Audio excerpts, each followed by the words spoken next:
All right, guys, welcome back to the caster's desk here for our series in Group C, which will determine, unfortunately, which of our Brazilian players is going to go out.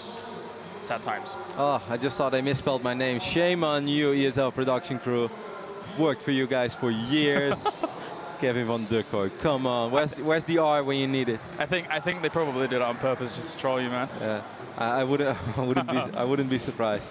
Yes, as you mentioned, it's going to be a Brazilian match. It's going to be a really fun one. Two guys that I'm pretty familiar with, as I run into them on ladder quite a bit, and I can guarantee you guys that these guys are good. Of course, when they go up against a hero or a Paulo, sometimes it looks a little one-sided, and you're like, you know, maybe they're not that good, but they are good. They are high masters, if not rank one master, low GM. They are good players, and you cannot underestimate them. And I think these kind of matches are really fun because there's a lot of national pride on the line. Let's not forget the winner of this series can say like, hey, I beat you at IEM. He can say that for a long time because that's probably the biggest stage that they will play against each other for a while. That's certainly true. Kelazhur advanced through the open bracket after actually defeating Dakon, a guy who was touted as one of the best Brazilians in attendance.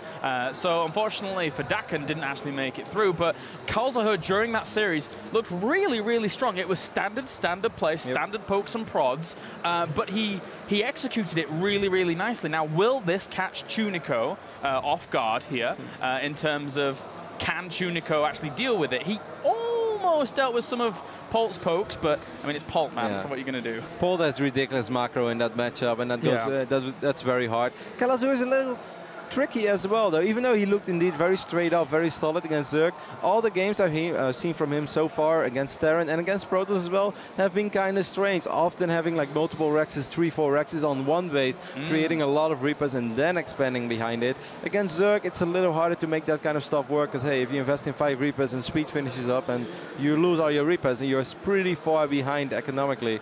Either way, I think this is going to be a really fun matchup. I'd still give the edge to Tunico, as I feel that he's a little more experienced, and in this matchup perhaps a little more solid as well, but I think it's going to be a really fun fight. Yeah, I certainly think so as well. It's always nice to get a glimpse into these regions and how they play out. It's like when we go to Singapore, for example, and we get people like old school Revenant coming along and playing some games, and we have Blisk and all those guys playing out. I really do enjoy some of these games. Obviously, you know, you don't see the highest of high play like we saw from Paulo versus Hero, for example, which was a great series. I really enjoyed watching that one. But it's a different kind of cool. It's a different kind of nice to be able to just see exactly what these guys are made of. And don't think they're not playing for anything, because there is a price difference between finishing 3rd and 4th in your group. It's just $50, but still $50. You know, a lot of people probably think like, well, that's a lot of money in Brazil. No, the opposite is true, because like Brazil is really, really expensive. Yeah. But let's say you can get 2 caipirinhas for it, and that still makes it worth it. Yeah, caipirinha is pretty good. I like the caipirinha. You've turned me on to the caipirinha, and it's certainly serving well. Man, the drinks are strong over here. they like to make them strong, but there we go. So now Kelazhur versus Tunico. I would have to still give the edge to Tunico. You know, Tunico has been, for a long, long time, one of the best Brazilian players, up there with Portugal and Levin, who did retire a little bit ago. But aside from that, Kelazhur is like that up-and-comer of the Brazilian scene that's trying to get his name out there. He does play for Core Gaming, which is, it is a US team, right? Yep, it's a pretty legit team. They have a lot of good players on the team, actually. I run into those guys all the time on ladder, and the majority of the time they do beat me. Fun little story when I just arrived in the Intox Masters. Kelazhur, who were like not to make any racial comments or whatever, but when he walked up to me, I thought like, you know, he could be Irish. Like when you look at him. Yes, he could. So he walked up to me. I was like, oh, hey, you're A-bomb? He's like, no, I'm Kelazhur. I'm like 6-0 against you on ladder. I was like, wow, what a way to introduce yourself. But he's a really cool dude. We had a lot of fun with each other. And yeah, he just seems nice overall, and I was watching a couple of his games. I watched him play against Hero earlier this morning. That didn't go that well for him. This should be a much more even match. I think both players are ready. I'm just going to double check. Awesome. No, but I have to agree with you. Speaking from the ginger perspective, he definitely could be Irish. I know quite a bit about this. But now, hopefully we'll be getting into our first map. First map will actually be Frost for this ZVT. The winner will advance on to play against Hero, who is waiting in the wings to dive upon one of these opponents. And well, that's a big hurdle to advance over into the round of 8. Yep, it's going to be tough for either of them, but still, it's going to be a really fun match. There's a lot on the line, a lot of national pride on the line. We saw Shakti have an excellent showing yesterday, even managing to defeat Hello Kitty before falling to TLO. One of these guys is going to leave an impression on us as well. As you said, you're going to give the edge to Tunico. I'm going to give the edge to Tunico, but I know that Kelazhur is good, so I'm looking forward to what he brings to the table here. All right, well, spawning down to the bottom right-hand corner here as our blue Terran representing Core Gaming, he is Kelazhur. And up to the top right, we have our red Zerg. Representing KLG, it's Tunico. That jersey, man. That little dude from Ice Age on it. It's so impressive. He has a cool logo as well. I like the spinning logo next to his hatchery. Yeah, it's nice. It is nice. That looks legit. When you look at that, you're like, man, you're part of a good team, aren't you? Yeah, exactly. It kind of looks like the SK logo in terms of how it's constructed. Yeah, a little bit, but it looks cooler than that. Like you can see this thing spinning around and like sparks coming off on the sides.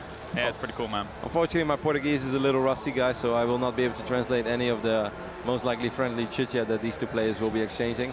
What we can expect from Kelazhur, like we mentioned before, is just pretty solid play, guys. Just pretty solid straight up. He will maybe open up with a Reaper, then make a few Marines. Might actually be Command Center first over here, because it's Frost after all. And after that, he just likes to make some Hellions. Sometimes a Banshee as follow-up as well, Hellion Banshee. I'm pretty sure that he's been watching a couple of the other fantastic Terrans in this tournament play. Maybe took a few notes out of Jaxi versus... who did Jaxi play again? Did Jaxi play Shakti? No. Jaxi played WM. Yes, WM, yeah, you're right. But I can guarantee you that Tunico is quite a bit better than WM, so that's not going to be that easy for Kelazhur. Either way, it should be fun, like I said multiple times. Yeah, Tunico's been around for a long, long, long time. Again, I remember casting him back in WCS Brazil 2012, where unfortunately in the first round he did end up falling to another Zerg player, Nax. Who actually made quite an impression on me. I'm kind of sad that Nax isn't here. Although one of the guys did say that Nax said hi to me through him, so I was like, hey! That was a long time ago, but he still remembers me, which is nice. Tunico ain't afraid to take a stand over here, as he's gonna go double hatch before pool. That's not something we see super often in this matchup, but what he did see, I believe, with the Overlord is that it is Command Center first on the low ground for Kelazhur, so neither players are showing a lot of fear of cheeses and whatnot. And this drone's going to get in and get confirmation that there is indeed that gas down, so, well, he needs to go up there eventually after I think this is better, though, because this is more frustrating for Kelazhur to deal with. That's true. He might end up losing an SCV if he doesn't start repairing it. Well, instead he's going to change, but then he's going to have to start something over here, because he's going to have to repair the other SCV. I like what Tunico is doing over here. This makes a lot of sense. Yeah, and normally you have to actually bring two SCVs down here to fully deal with this, but he only brought the one down. See, and like this Command Center is delayed already for like a couple of seconds. There are two SCVs extremely low on HP. He might be able to seize upon that opportunity a little later. He doesn't get the confirmation that there is a gas down, but you know, a player like Tunico, well, he's still going to see that right now. If he commits, no, doesn't want to commit. I think it's fine. He knows probably, like, what else do you expect? 7 Rex? Yeah, exactly. Anything else would be a bit strange than that gas going down and him just playing it out normally, especially after, you know, seeing Kelazhur do so well against Drakon in that open bracket whilst the open brackets were going on. But now Tunico, he's got his gas up. He can start going for speed if he so wishes, and the factory is on the way here for Kelazhur. So he is just playing standard as standard can be, aside from, you know, Reapers, but you can't really do too much with those after the command center first. Exactly, it's just a choice that he made. He decided to go economic. His opponent went super economic, and I'm very curious to see how many Hellions we are going to see from Kelazhur, because it might be, after he realizes what he's playing against, that he's going to make a few more and try to make something happen with them. Second refinery is about to finish up as well, so I wouldn't be surprised at all to see him throw down the starport as soon as the factory finishes up. So we might see some Hellion Banshee play from Kelazhur, which is in the line of expectation. Yeah, that's going to be all right here for Mr. Kelazhur. Just those standard little pokes and prods. The SCV actually died to the Queens before he got information about the third base. So that could come back to haunt him, since he didn't even see creep down there. Never mind the base. Yeah, he has no idea that his opponent went double hedge before pool. But I'm pretty sure that these two guys know each other very well, as they, you know, they probably practice with each other if they don't have to play in some sort of high prestige tournament. So I don't think that Kelazhur is like super surprised if the opponent decides to go for 2 hedge before pool. I also don't think that Tunico would have done it if it wasn't for the fact that his first Overlord was sent in the right direction and he saw that command center on the low ground. Very quick confirmation that the Hellions are now on the way here for Tunico, so he can start to prepare. He already throws down a Spine Crawler in this third base, but these Hellions, again, they don't even know it's there. They can check very quickly, though, so Tunico taking good precautions early on to make sure that he can hold on. It's not just going to be Banshees, James. It's going to be Cloak Banshees over here for Kelazhur. He's going to go up to 6 Hellions, maybe even more. But of course, on that point, it becomes sort of a commitment where you're really going to have to make some sort of magic happen. We see 14 links on the production tab right now, while he has a 10 drone lead. Well, soon to be 9. Yep, getting one worker and the second as the extra Hellions do come along, and even more being pumped out here. Wow, actually quite a few. So third command center is going to go down behind this. He's going to be going up to 8 Hellions pretty soon. Yeah, I don't mind that at all. What I really like, though, is this Cloak Banshee follow-up. There's still no layer attack down. There's not a single spore anywhere. These Banshees could do some serious work because there are plenty of Queens out. There's a double eBay follow-up as well. So for the people who are like, maybe he's going Mech. Nope. Seems like he's just going to go with Banshees for bioplay. But I think Kelazhur is putting himself in a really good position. I can see these Banshees do some serious work. Those things going to try and come from the behind here, and actually just going through the bush as those Hellions go through as well, making it really hard for Kelazhur to actually see that attack coming. Perfect timing there by Tunico, as the Zerglings will push this on away, but now the second wave of the assault with the Banshee will start. That's actually a massive pickup, because normally if that would have been engaged properly by Kelazhur with 8 Hellions, he can roast almost unlimited amounts of Zerglings. He kind of wasted the opportunity now, but I must say all the props go to Tunico for the way he set it up. 3 spores are on the way. This Banshee will still have a little bit of time to be annoying and pick up a few drones, but at the same time there's going to be non-stop drone production right now because he doesn't have to worry about the Hellions anymore. Yeah, such a great edge and such a great engagement now. Tunico sitting pretty, has a few lings outside his opponent's base as well, just in case he sees anything move out on the ground. And well, the third command center is now finished up here for Kelazhur. So he's gonna continue on with the macro route. He's adding on a few more barracks, but aside from that, Tunico he's fully fledged and flying, man. Adding on that 5th and 6th gas geyser. He made 4 more Hellions. He's 2 more on the way. So how many Hellions did he produce throughout the entire game? Like 14? Yeah, we're up to that. It's crazy numbers. So I mean, I guess they do work out really nicely to complement against just Zerglings, but as the game progresses, it becomes a little bit more dead weight. Unless he wants to harass with them. It's unlikely when there are Spine Crawlers, when there are quite a few Zerglings above, or the drone count is this high. I think he was just worried because he had absolutely 0 map vision, and he wanted to see if he had to worry about some sort of crazy baneling boss. He only made it, he has 2 Banshees, but so far, okay, one of the other Banshees right now is engaging these 2 Queens. That's not going to be a very good fight, especially not with that spore supporting those Queens. So he decides to back off. Yeah, I missed a little bit of harassment with this Banshee. It did get 9 kills up to the top, but we did also see a few of it over at the third as well. But now, Tunico, he just pounces at the opportunity, man. He got a few kills for himself. The Hellions will be able to fend this off eventually, as long as they're controlled properly with the Banshees as well. So, nicely done by Kelazhur. Actually, this is very well done. Perhaps this is why he remade those Hellions. He wanted to take that third orbital as quick, or that third base basically, as quick as possible. And he realized that if he had to wait for his marine production to really go up, he had to wait for all those reactors to finish up, and it was just going to take a little too long. He said, nope, I'm just going to take it with my Hellions. That should be good enough, and it is good enough for now.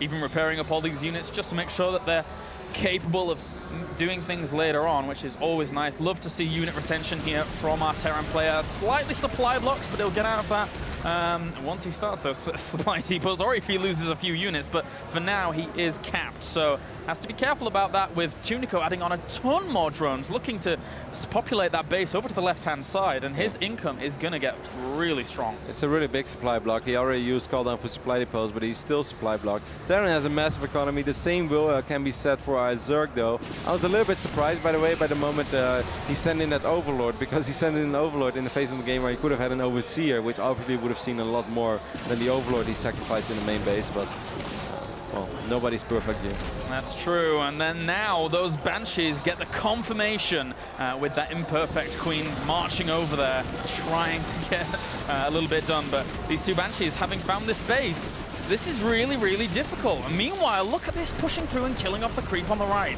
Yep, picked off a Queen as well. This hatchery on the left side is taking quite a bit of damage. We got 3-way aggression right now from Kelazhur with these Hellions as well in that original 3rd base. The Banshees are still working on that 4th base, and we have those Marines to worry about. Brazilian Terran is playing pretty well right now. Certainly is. Oh, will he be able to get these Banelings though at the very end? He's already focused 2 down, and then now still trying to do some damage over at this 4th fourth, but the Mutalisks pop just in time. It's very low on HP though, so perhaps with these medevacs he can send them to the left side of the map, then he can still pick up that base. If he's able to deny that fourth base, that would be a great victory, because a 3-base Terran with those 2-2 upgrades, even being a little ahead of our Zerg player, can pump out a ridiculous amount of Marines, Marauders, and above all Widow Mines. So if Kelazhur doesn't mess up in a micro, I still think he's in a pretty good position. Oh, catch just maybe one or two of these Mutalisks. No, only kind of scratches one on the very edge. And now those Mutas, I mean, they are looking for drop potential. Like, as you rightly pointed out, up to the top left, it's so weak. There's always going to be those drop ships heading up. But where are they? The Mutalisks are hunting them down. But it's so far away right now. Look at all these upgrades finishing up at the same time. Combat shield and +2 armor, +2 attack. Here come those Mutalisks, but there is a Widow Mine. Sorry, there's a bunker with a missile turret, and the other turrets on the high ground won't finish up, or one of them will, but not before it dies immediately. But if it's at the cost of the 4th Terran, I'm not sure if this is going to be worth it. There are a lot of Zerglings and Banelings over here, though. Yeah, looking to try and kill off a lot of this bio that is pushing on forward. Still, those double drops on the left-hand side do remain, and they will try and push on forwards to that top left-hand corner. So now Tunico has to be very, very careful about all of this aggression heading everywhere, because Kelazhur he is really everywhere at these points. Yeah, both players playing pretty quick as well, around 200 APM average, sometimes even way over that. Our Zerg, yeah, is gonna have a big problem when he's losing his 4th base, and I think he might lose it right here, as there are a bunch of Marines. They're gonna pick up the Queen, pick up the Spore. A few drones were like, come on, focus on the hedge, son. Oh, he really needs to kill that off with these, and those Zerglings are gonna flood on back. It's gonna go down though. Yes, it does. Kelazhur gets the base, and now that limits a lot of the production as well as the income here of Tunico. Whilst we see him clearing up creep in the middle once again, will those Banelings get connections that they want to? They all roll through. They actually don't do too badly. Kelazhur loses a lot of Marines. That's an understatement. Those Banelings did excellent, picked up a crazy amount of Marines. That's exactly what Tunico needed. Is it enough to counter-attack? It's going to be hard to just break the walls though, but he does have a nice unit advantage, even though of course with all those reactors a lot of Marines will always be ready and eager to join in new combat. There's no +3 armor, I just realized, and right when I was about to say it, he fired it up. Yeah. Well, that is on the way, and we still have, once again, Kelazhur being annoying over at the left-hand side. Got to be careful about these Widow Mines that are still here. And, well, okay, there you go. But the Mutalisks clean up another drop, and there's 24 on the field right now, but he's only got +1 weapons on the way. I'm kind of worried about that, because we have 24 Mutalisks, which of course is a massive commitment, and Mutas are fantastic, but they haven't really done anything aggressively. They haven't really done any harassment other than picking off 2 missile turrets, but I mean, that's the least of your worries if you're a Terran player, losing a missile turret here and there. Other than that, they haven't really been able to intercept drops. They were not really there to clean up fights. I don't think that these Mutas have really paid for themselves yet. Well, they're going to try and do so over at this 4th base, killing off some missile turrets, but the Marines will push them away. He still has to be very careful about those 3 Widow Mines that are still sat in the middle of that creep. He needs to clean those up. He lost it overseer, that was really frustrating, and then the one Widow Mine actually blew up like 3-4 Banelings as well. 7 more Mutas on the way. Man, this guy really loves his Mutas. He's going to go up to 31 Mutalisks. He has a lot of Zerglings, he's morphing a lot of Banelings, very close to Kelazhur's fort. I don't think our Terran is aware of this. Pushing on forwards. Will he be able to deal the significant damage that he needs to over at this 4th base? Very important for him to bring this down, and yes, he will end up doing so. Meanwhile, all the Marines out of position to actually defend that, and he loses a command center very, very easily there. I'm kind of surprised, because our Terran player is being close to maxed out, and it felt like he had like 12 Marines to be able to defend that entire army of Tunico. He has 66 Marines, but he's fighting with very small portions of his army. This could definitely come back to haunt him. Lots of Widow Mines try and burrow. Drone Claws is done. Will they be able to get the connections to get a lot of those Banelings? But he has to pick up all of the Marines, as so the swarm is just too big right now. Yeah, that's because our Terran is not fighting with his entire army. He has a 170 supply army. He has over 70 Marines, but the majority of the time he's just fighting with 20 to 15. Here we see another wave of Marines. A couple of Widow Mines are burrowed in good positions. Should be able to get good connections. Will he get those Banelings? Then in the end, they do kill themselves off for the costs of the Widow Mines. So not too bad for Tunico, because right now he does have his 4th base up and running, but it is being hit once again here by Kelazhur, trying to keep himself in this game. And most units are out of position. +3 is ready for these units. His hatchery is most likely going to fall if he focuses it.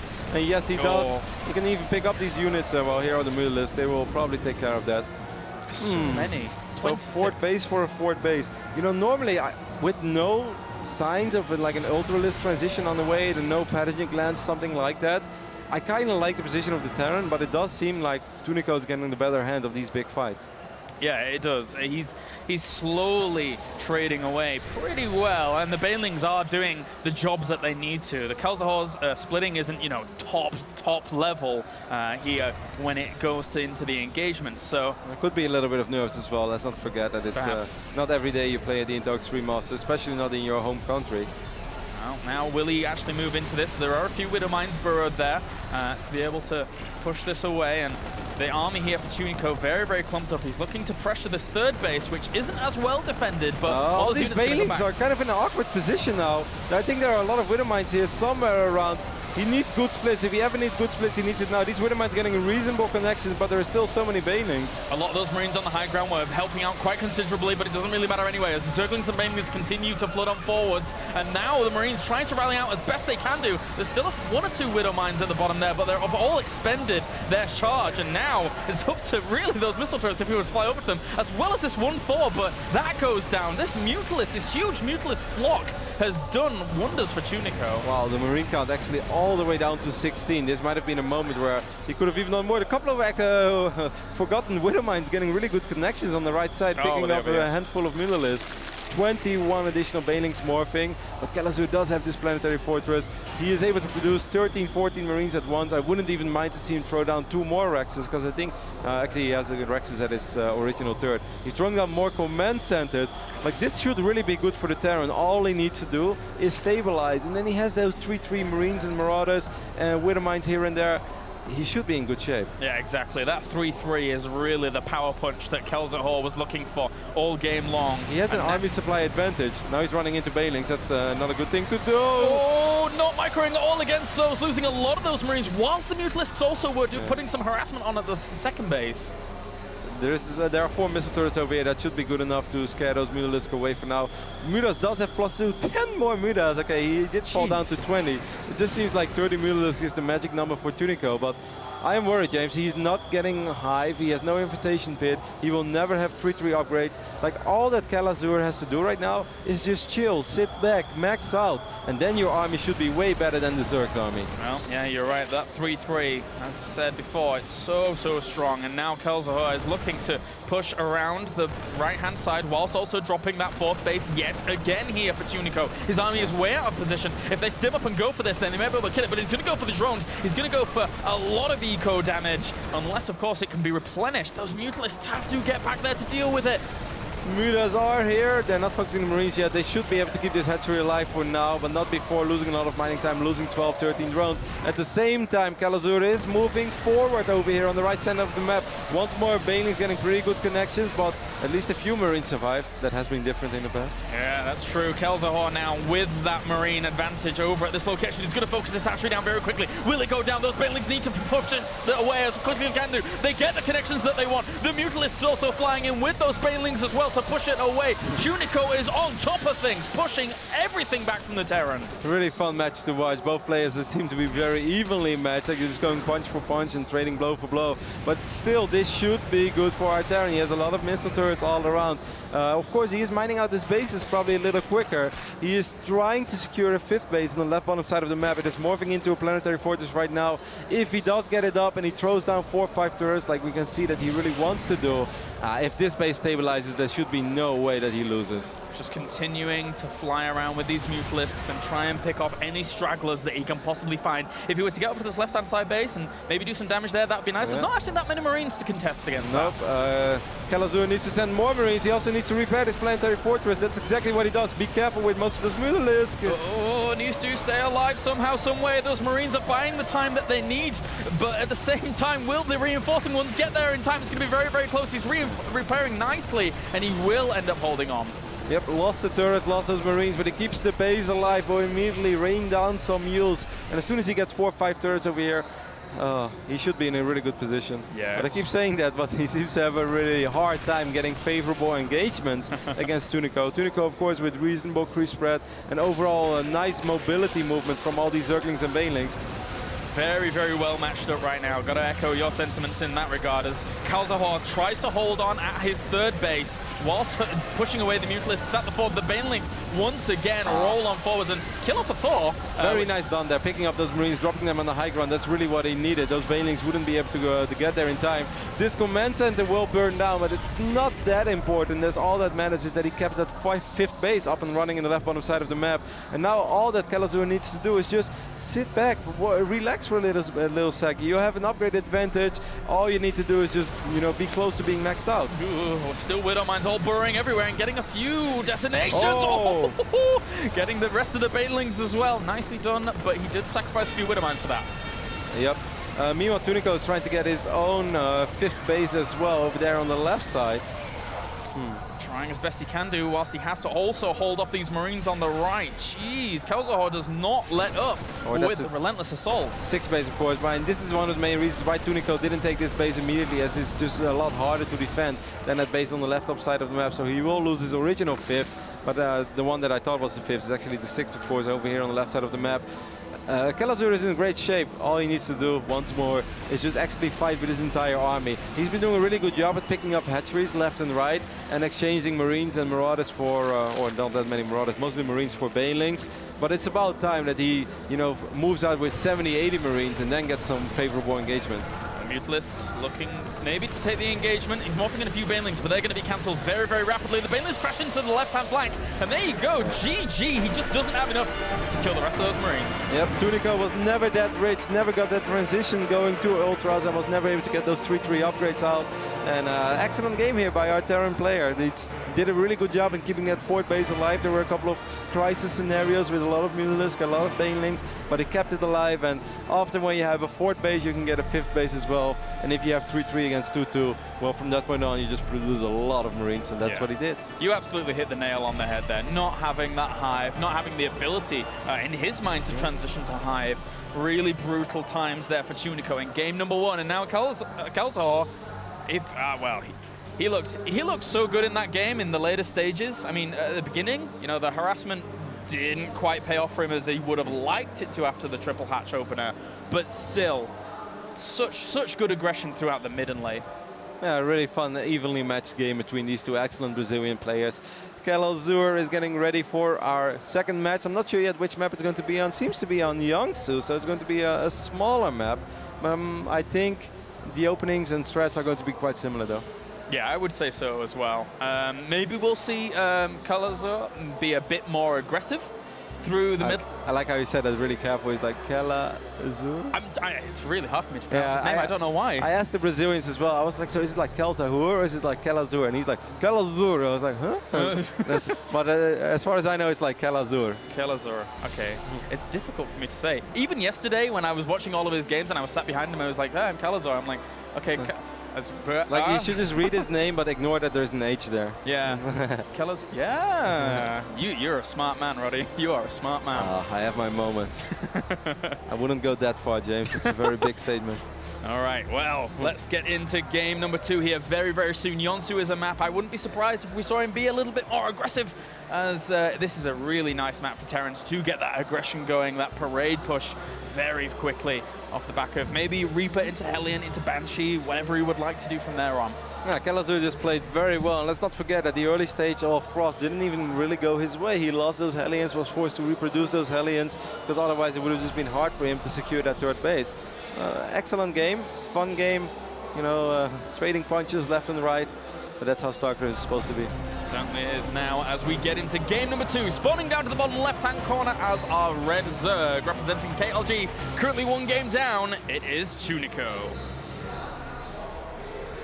And up to the top right, we have our blue Terran, representing Core Gaming, it's Kelazhur. Nailed it, James, nailed it. Thanks. All right, this map, very, very different in comparison to Frost. A lot different. You do see those aggressive openers all the more often, and these rocks for a Zerg can be always super pesky when it comes to dealing with that kind of aggression. Could be a hard map for Tunico to pick up those Hellions like he did on Frost. Of course, on Frost, it's a lot larger. It's a little easier to set up some sort of a trap. The execution was still brilliant, though, so I definitely don't want to give any discredit. But it's going to be harder for him to pull something like that off on Youngsu, where it's just a little easier for Kelazhur to figure out what's going on around him. Certainly so. Now, as the GLHF is exchanged here at the Intel Extreme Masters, and now we will see if Kelazhur can take the 2-0 here in this round and move on to play against Hero, which is a huge, huge task ahead of either of them. Yeah, of course, we should just give a small update to everyone who just joined the stream. What have you been missing so far today? Paul has played some excellent games against Hero. And Paul was able to win Group C, so he will join Bomber, MC, TLO and Jockey in the playoffs. We are already going to have 2 quarterfinals later today as well. It's going to be sick. Those, of course, will be best of 5 like you are used to from the Intel Extreme Masters in the playoffs. I can't wait for that. But for now, it's all about Group C. After this, there will be Group D, which has Byung, has Major, has A-Bomb, and the Brazilian, who is it? Our Brazilian is... Oh, no, it's the coach from CJ Entus. Oh, yeah, it's Trot. Yeah, Trot, sorry. Yeah, that's true. He's not that Brazilian, guys. No. He's quite Korean. He could be an honorary Brazilian, I guess, if he really wants to be. So a lot more StarCraft coming up today from the Intel Extreme Masters, Sao Paulo, and it should get really good. As much as I am a day walker and Ginger and I burn instantaneously in the sun and set aflame, I am enjoying myself here in Sao Paulo. I really am. It's a fantastic country, and I wouldn't pass up Brazilian barbecue for the world. It was... But you passed up on Brazilian football. Shame on you, James. I don't like football. I can't help it. I'm sorry. For people who wonder, like, I invited James to watch football with me yesterday, and James said no. I'm sorry, Roddy. I'm sorry. Maybe next time in another life when I do like football. I was there to support Palmeiras, and it was a great experience. The video, I will admit, made it look pretty good. It did. So... Command Center going down on the low ground once more. Kelazhur not too afraid of doing that kind of stuff. This might open a small window of opportunity for Tunico to be annoying in a certain phase. There's a Reaper in the main base working on drones. Actually almost picked up a drone. Oh, not too badly done, but does save it in the end there for Tunico. As wiggling on around and getting away from these Zerglings, always super important. But as I said before, this map, you know, for that Reaper opening, it's the go-to for me, at least, with the Hellion follow-up to try and make this as annoying as possible for the Zerg to really deal with. Yeah, on this map you really want to keep those Reapers alive, I want to say, because later on you can be very annoying with both Reapers and Hellions. It can be so frustrating for a Zerg to deal with. It can make it so much harder for him to saturate that third base, and you can do a much better job than on a map like Frost in slowing down his economy. That was really cute control there from Kelazhur, as he did kill off an extra Zergling during all of that. Still hasn't got himself a drone, though, which is exactly what he desperately wants to. And the delay on those jumps, we could have seen that Reaper die to the Queen. It got close, but the Queen a little too slow to that party. Yeah, poor little girl. Well, we have the 3 barracks now before Command Center. So we're going to see a lot more aggression coming out this time from our Brazilian Terror, and I don't mind it at all. It is Youngsu after all, especially if these Reapers continue to be annoying. Picking up 2 drones over here, very well done by our Brazilian Terran. Like, he can really put Tunico in a position where Tunico think it is safe to to squeeze out a ridiculous amount of drones, and then suddenly he might be caught up by surprise by a very quick stim timing. Yeah, great opportunistic play there from our Terran, as for now we have the factory just cranking out those Hellions, and they're going to rendezvous along with these Reapers to make it even more of an annoyance at this natural. And still no third hatchery from Tunico. I mean, it's only 6 minutes and 30 seconds. You could say not the end of the world, and he wouldn't be able to saturate it properly anyways right now, because he would just lose all those drones. But still, he might be a little short on Larva in the near future. And I really think that this game is unfolding quite well for Kelazhur once more. Yeah, I think he wanted to send down the drone to the third base, but then he was a little apprehensive about his decision after anticipating maybe the next follow-up, especially now seeing the factory and also the Hellions. So he has to be careful about when he wants to take it. This isn't perhaps even an unfortunate scout, as crazy as that sounds, as he sacrificed an Overlord in the main base, but he didn't see those 2 additional Rexes. What he did see was a tech lab with 1 Rex. So he might be thinking that he has to worry about Marauder Hellion, as crazy and as outdated as it sounds. If I was scouting that, I would probably feel like that. I hope for Tunico that he's able to make the proper read. Well, Kelazhur now moving down to that third base and looking to pile on the pressure as we have double evolution chambers come wall off the natural. But Kelazhur sees that the rocks are still intact, so it's going to be all the harder here for Tunico to reinforce the third. Yep, there are no queens here yet. Crucial is not that far. These Hellions and Reapers could do a reasonable job, but of course our Terran doesn't know what we know. He doesn't know there are only 11 Zerglings out on the field, so he doesn't want to go too deep into that corner, because if he would get surrounded, it would make his follow-up push a lot weaker. Yeah, and he forced a lot of Zerglings in that poke just then, so it does detract from the drone count. He goes back into drones though, realizing that it's okay to do so. And the Zerglings actually going for are they really going to go for a full-on counter-attack? That would be really weird. I think he's just once more trying to set up some sort of a sandwich, but it's not possible right now. The Hellion count is too high. There are Reapers, and above all, there will be Marines and Medevacs there to support it. I think he's just trying to see if he could go for some sort of a run. All of the depots are up, no chance of succeeding. Certainly, and well, he did have control of the watchtower there, so he did see those Hellions coming up to that location, but still, Kelazhur too on his toes to allow any damage to them to happen. Man, this is going to be hard. How is he going to deal with this big push? He doesn't have a Bailing Nest yet, does he? No, he doesn't have Bailings yet. Okay, now the Bailing Nest goes down. That's kind of late though, because the first Marines and Medevacs are already making their way across the map. This is a scary push from my Terran play. We see 24 links in production. This Zergling near the Xel'Naga watchtower will identify what's going on. And I think right now Tunico is like, red alert, I could really use some Bailings. Certainly, and Kelazhur was able, during the open bracket, to kill off Drakon with this exact same push. So now will it work out here against Tunico as he drops the scan, kills off some creep. There's a lot of Zerglings on either side, but he doesn't have Bailings. As you pointed out before, this could be really bad without Bailings. All of the Zerglings absolutely disintegrate under the pressure. The Queens are going to die, and this third base is just ransacked. Wow, this could might as well be curtains. A lot of links went down. He still has 52 drones, but losing this base, that's so painful as a Zerg. You never want to be on even bases against a Terran player. Now he's morphing all of the Bailings, but they're in range of these Marines. The Marines are going to stem up this ramp, and they might actually be able to pick up the majority of them, and then the Hellions can soak up some shots as well. I think this might be it. Yeah, focusing down, splitting forward, and then making sure that he doesn't die off to them as they exactly pop, as now Kelazhur completely in position and prime position to move on to play against Hero. He gets in a great location so the Zerglings can't wrap around him. They're going to die off. Kelazhur is on form. Great performance here by our Brazilian Terran player. GG is called, and Kelazhur will win this match against his fellow country fellow Tunico, and perhaps puts himself up there as the best Brazilian player. Of course, Shakti looked awesome yesterday, but in general, you know, Tunico was still considered to be the best Brazilian, so this is really cool. I'm happy for him, as he's a great dude, and seemed nice, and he's going to go up against Hero once more. Yeah, and he's going to get another opportunity to try and move on to the round of 8. It's a tall order, but now this man, Tunico, unfortunately for him, is out of the Intel Extreme Masters, while Kelazhur looks to move on, our Brazilian-Irish hybrid Terran. Brazil's such an international country as well. They have so many different cultures mixed in. I mean, obviously, when you have such a large country and you have like 250 million or more people living here, you have lots of different people. And just in Sao Paulo alone, there's like 25 million people. 18 million. It's massive. 18 million, I think. Is it 18 million? Okay. It's more than in my entire country. It's crazy how big Sao Paulo actually is. You look out the window from the hotel, in one direction it's just skyscrapers, apartment blocks everywhere, and it doesn't stop, ever.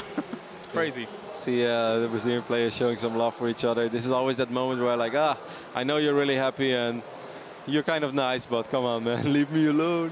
Either way, it's cool. He's going to go up against Hero once more. I watched him play earlier today. It was fun. Kelazhur kind of tried to surprise Hero with like crazy Rexes play, like 5 Rexes on one base. But Hero, being very diligent with his scouting, he knew exactly what was going on. I think he's going to try to play a little more straight up this time.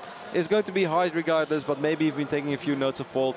Either way, I think it's going to be a fun best of 3. I certainly think so too. The winner of that one will advance on to the round of 8, guys. So don't go anywhere here for the Intel Extreme Masters. We'll be back with our next match, Kelazhur versus Hero.